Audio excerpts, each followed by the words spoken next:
Hello. Hello, everybody. Happy New Year. Happy New Year. For the new year, there's lots of gimmicks around the new year, so we're going to be talking about one, which is 5 foods you should have in the new year, and 2, watching out for the gimmicks, right? Yep. Who hasn't heard New Year, New You? Right. Or all these resolutions. Right. So there's so many things from weight loss pills to 5-day fasts or quick fix. Cleanses, detoxes. You name it. There's so many things. So we're just going to give you a quick lowdown on that. And right here we have our awesome mother's bag, and this is full of the 5 foods. Mm-hmm. So we're going to go through the 5 foods that we think you should have in 2019 in your home at all times or as much as possible. Mm-hmm. And then we'll get into more of the weight loss and all that stuff. So do you want to go first? We're just going to reach in our awesome Mother's bag, and shout out to Mother's. If you live in SoCal, Mother's is awesome. We've been shopping there for so long. They have all the great, everything from produce to products to all these really cool specialty items, and they are very thoughtful in how they curate products for their store. So you're going to find things that are sustainable, you're going to find things that are local, you're going to find kind of the best of the best at Mother's. So great. If you're in Southern California, count your lucky stars, because we hope you're shopping there. Yeah. We are. We are. We have been for about the past 10 years. So we're going to show you guys, again, these top 5 fave foods. What's in the bag? And almost all of them, actually all of them, right? All of them are great for your gut. So if anything, think not New Year, New You. Let's just reach in and redo it. Surprise. Okay. We're not going to know what's coming first. All right. Let's scoot closer. So. Oh, nice. What I pulled out. They can't see over here. Is okra. Dual. So okra is something I grew up eating. So I'm Egyptian in the Middle East. Okra is a staple. Yeah. It is an incredible vegetable. It is full of not only the great fiber that we think about, the insoluble fiber that kind of bulks our stool. We always think of fiber as that bulk that pushes things out. There are actually 2 kinds of fiber. So that one acts as a broom. I always give my patients the analogy, think of your gut, your stomach as a dirty floor. If we really want to get that floor shiny and clean, we need to first sweep, so push things out, absolutely, but we want to mop too. So this has soluble fiber, meaning it drinks up water, it acts as a mop, and it's going to mop up all of the leftover gunk that gets into your gut. So love how much fiber is in the okra. And it's an amazing source of vitamins and minerals. It's really rich in vitamin A, really rich in vitamin C, so it can give you a nice immune boost. And again, you're gonna get all the benefits that you're gonna get with other dark leafy greens like calcium, but on top of that, an incredible source of soluble fiber, which means it's a really great food for your gut. And I would say, it has the benefits of a leafy green, but it's not foliage. It's more of it has a way different texture. It's more soft and it's gooey. Comforting and gooey. Kind of like chia. Kind of like chia, but this is a more savory and delicious, so it's really good in stews and in soups or in sautés. So really good gut healthy food. Okra is definitely one you want in your house for 2019. I would almost argue number 1. Should be the number 1? Say that. Wow, yeah, I think so. So yeah, like James said, I grew up, I ate it, and it was stewed in a tomato type sauce. You can also just pan saute it, throw it in with any dish. You can throw it in with a curry, you can throw it in with any other saute that you're gonna do, you can throw it in a soup.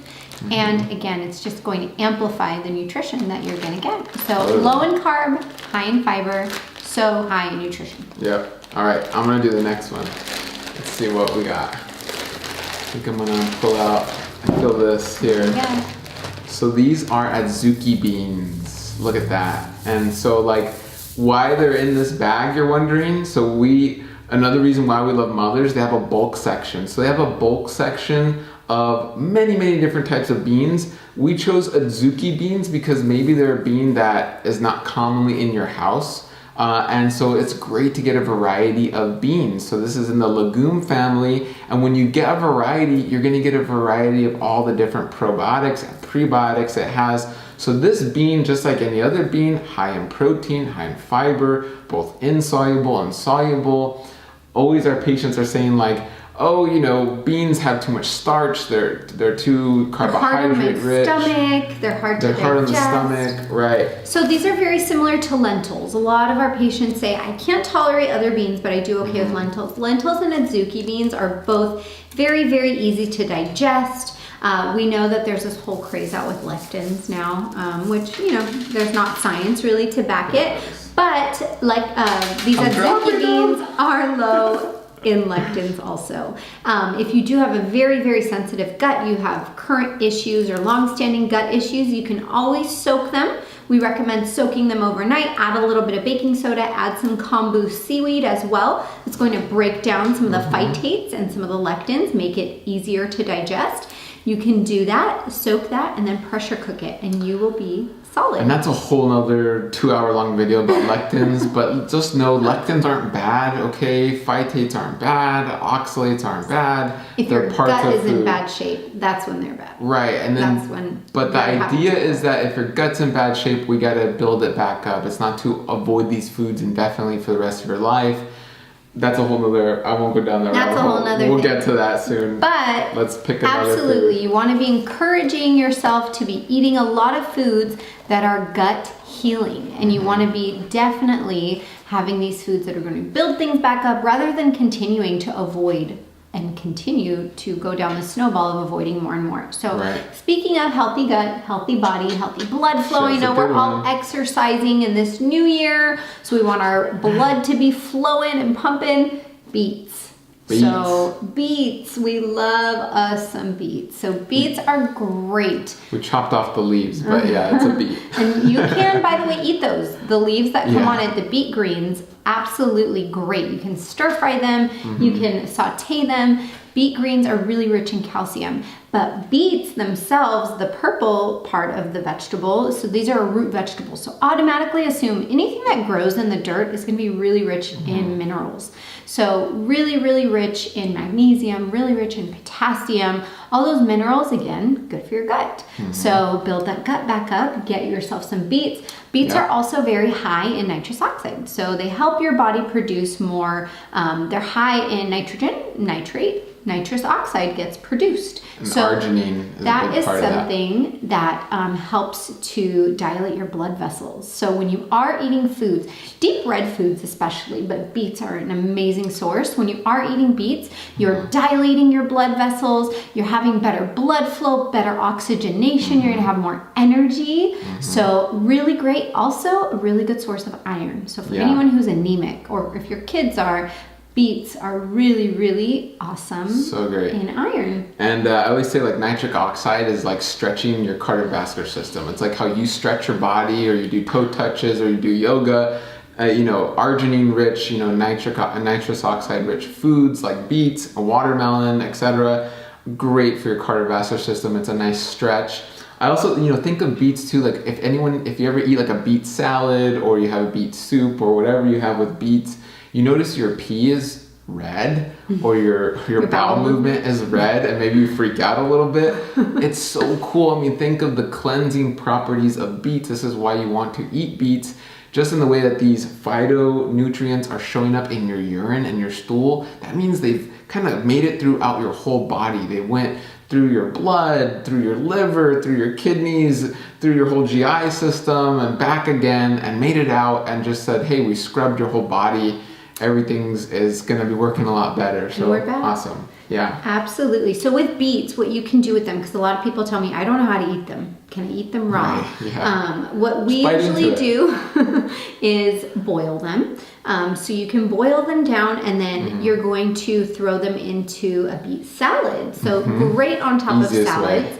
Easiest way, they will stain your clothes. So while you're peeling them, you might want to wear gloves, or you might want to do it under water so it doesn't stain your hand or your clothes. Like I said, you can boil them, you can roast them. They're delicious roasted. You can bake them. So again, you can put them in salads. You can put them in soups. It will turn it red, or there are golden beets if you don't want that red color, but not as rich in the nitric oxide.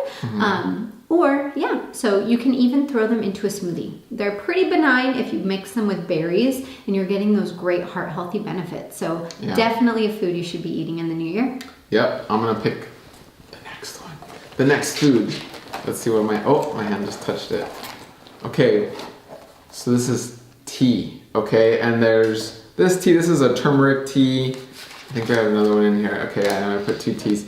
This is a hibiscus tea. And again, so many, I mean, these are like 2 of hundreds you can find at Mother's, but anywhere really. We always get organic tea. We always look at where the tea is sourcing the ingredients from. And again, organic, you know, certified organic, really kind of, it's a safe bet. But tea is so great. It's a very quick way to unlock all the nutrients, whether it's a flower like hibiscus or it's a root like turmeric. You're just kind of, the warm and the hot water just really unlock all those phytonutrients. It really just, you drink it down, it gets into your body so quickly. So if you're feeling sick, if you're feeling inflamed, do some tea. I won't go too far into it. And even if you're not, I think we oftentimes associate having tea with being sick or it being really cold outside. Tea can become a regular part of your day, whether that's a tea that's chamomile that's going to help you sleep, or whether you put a drop of food grade lavender in it, again, to help you sleep. So tea is something really, really important to include on a regular basis. So yeah, like James said, you can have any variety of tea you want. I personally like to put unsweetened plant milk in my teas. I feel like it gives it that nice little edge. But yeah, tea is an important part of your next year. And our very last thing, we'll talk about this together. Yeah, that was 5. We said top 5 foods. We can talk all day about foods, but it's hard to pick just 5. We did our best. Our last one is soup. So soup is something that we love in our house. I think it's grown on James. He might not have always been a soup lover, but when he met me, I love soup. So it's very comforting. It's very warming. And soup is so easy, whether that's canned soup, which will tell you how to upgrade, or it's homemade soup that you've made on your own. So since we got an Instant Pot, I think we've really upped our game and we've started to make a lot more soups on our own. But we all have busy days, right? Or we just might not want to cook, or would not be the greatest cook. So use things that are pre-done for you in a healthy way already. We love Amy's. It's probably one of our favorite brands of soup to have. We love them because almost all of their ingredients that they use are organic.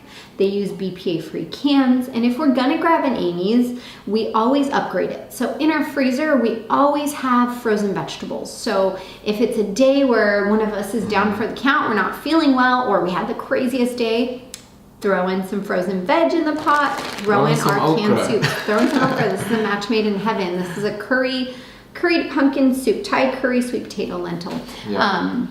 But again, really easy. And soup, basically, because you're cooking all those veggies down, it's pre-digesting them for you. It's doing a lot of the work that your digestive tract would have had to do had you eaten those veggies raw. So have soups if you're having gut issues. Great for your gut. Again, like we've talked about, it's not that you're lectin intolerant. It's not that you're intolerant to all these things. It's that your gut is in pretty bad shape. So give your gut foods that are going to help it work a little bit better. And this is a great segue. I mean, we're talking about the gut, and as you may have noticed, all these are gut healing foods. They're going to help with the gut. This segues into being healthy in 2019. Maybe you're looking to lose weight. Maybe you have IBS-C, IBS-D, Crohn's, diabetes. Maybe you have cancer. You know, you're looking to be healthier. Any inflammatory disease, absolutely. And so is it, I mean, should you take a fat burning pill and just do a water cleanse and you're good? Or, you know, what do you think, Delia? What should they do? I think Hippocrates said it best several thousands of years ago. All disease begins in the gut. So focus on foods that are great for your gut. Avoid things that contribute to inflammation, like alcohol, smoking, fried food, sugar, fast food. And when we say sugar, added sugar. Refined sugar. Refined sugar. Don't limit your fruits as long as you're not overdoing it. And this is where we want to clarify that, look, it's nice to lose weight, but this is where we want to educate. There's a big difference between losing weight and having a healthy body fat percentage. So you're all being targeted by all these weight loss gimmicks now in the new year. Everyone wants you to join their program or take their pill, potion, powder. And some of those will work. but some of them work to reduce your body water. So you're losing body water, of course you're gonna lose weight, but you don't know what you're losing. So what we recommend is looking into bioelectrical impedance. Look at your body composition analysis. Go to a place that does those measurements. It's gonna tell you how much body fat, how much muscle and body water you're starting out with. And as you lose weight, you should see all of those things change, whether in a positive or a negative way. So you want body fat to go down, you want your muscle mass and your body water to go up. You don't want to just necessarily see a total loss on the scale. You want to be able to say, what am I losing? Am I atrophying my muscle? Am I losing my muscle? Or am I actually tapping in and losing some of that body fat? So don't fall for the gimmicks, and always look at what's in some of these cleanses. And a great example of this is, I can't tell you how many patients, when I tell them eat more beets, I tell my patients, they go, isn't beets full of sugar? Don't beets have too many carbs? And I go, look, there's carbs in beets, but you could refine the beet and take the beet sugar, but that's not what we're saying here. We're saying eat the whole beet. And so that's important, because one thing people usually restrict in the new year to lose weight are carbohydrates. They go on Atkins or keto, whatever you want to call it now, low carbohydrate diet or no carbohydrate diet. And this is part of the weight, right? You lose water. You also lose glycogen in your muscle. All of our muscles have glycogen. Glycogen, think of it as the Tesla battery of your body, right? It's battery packs. It's where when you eat carbohydrates, you store it as energy for later, and that's in the form of glycogen in your muscle. That's how Michael Phelps won these gold medals. That's how these triathlon, or marathon runners win the marathon. It's because they store all this energy in their muscles. That's how you're gonna feel good to exercise 6 days a week, right? Is with healthy carbohydrates. Not just 6 weeks out of the year and then you fizzle out because you're so malnourished. Right, and so this is a lifestyle. This is long term. This is what we're talking about. We're not talking about short-term gimmicks that you lose weight. We're talking about healthy body fat. I heard the statistic that by the mid of February, 2/3 of people have fallen off of their New Year's resolutions. So don't let that be you. Don't fall into these unsustainable practices. Don't severely restrict yourself in a way that's unhealthy. If a plan is telling you to pull out entire food groups like proteins or carbs or whatever, be kind of weary of it. It's different for them to say get it in a whole food version rather than refined, because you're still getting it. So rather than overdoing it on oil, maybe you just eat more whole foods with oil in them. Eat avocados, eat nuts and seeds. Listen to things that are sensible and sustainable. Listen to things that are going to, again, help you do this until the end of the year. You want to be able to carry these healthy habits up until 2020. I know we're just starting 2019, but if you don't see yourself keeping this habit up until next year on this day, maybe not something that we should get into. Right. So again, these gimmicks, guys, it should be sustainable, should be long-term. We shouldn't be eliminating whole macronutrient sources like carbohydrates, which is usually the target. And even then with fat, I know we're fairly low fat, but we don't eliminate fat. We eat fat in terms of what I was saying, avocado, nuts and seeds. And so it's about eating whole foods that give you this wonderful package that are long-term and sustainable for healthy weight maintenance, not just quick weight loss. Because again, if we wanted to be gimmicky, we could totally make a program that helps everyone lose 40 pounds in a month. Just amputate your leg. No, but this is extreme diuretics. It's water loss, it's fat loss, it's glycogen loss. It's things that'll make you lose 40 pounds, but it's not healthy and it's not sustainable. And we don't want to do that. We want to do long-term health, right? So guys, we have really cool things coming up. We're going to be doing a really fun grocery store tour with Dr. Sadeghi. That's going to be coming up. We're also launching our SIBO protocol, which is going to be amazing. So stay tuned for that. We're going to be doing a lot more videos, but let us know in the comments below what you like, what you want to hear more about in 2019. What content do you want to see from us? Do you want to see cooking demos? Do you want to see more in the grocery store? Do you want to see more foods that we're eating ourselves? Let us know. Do you want us to talk about specific diseases? But again, we're going to be definitely more in tune with gut health, But if you have any interest in any other diseases, let us know. We'll gladly do that for you guys. And yeah, thank you so much. I mean, this was so much fun. I hope you enjoy these foods and eat these foods this year. I almost said next year. I can't believe it's already 2019. So this year and next year and beyond. So thank you guys so much, and we'll see you all soon. We hope it's a healthy, a happy, a positive, and a productive one for you and your loved ones. All right, bye guys. Bye.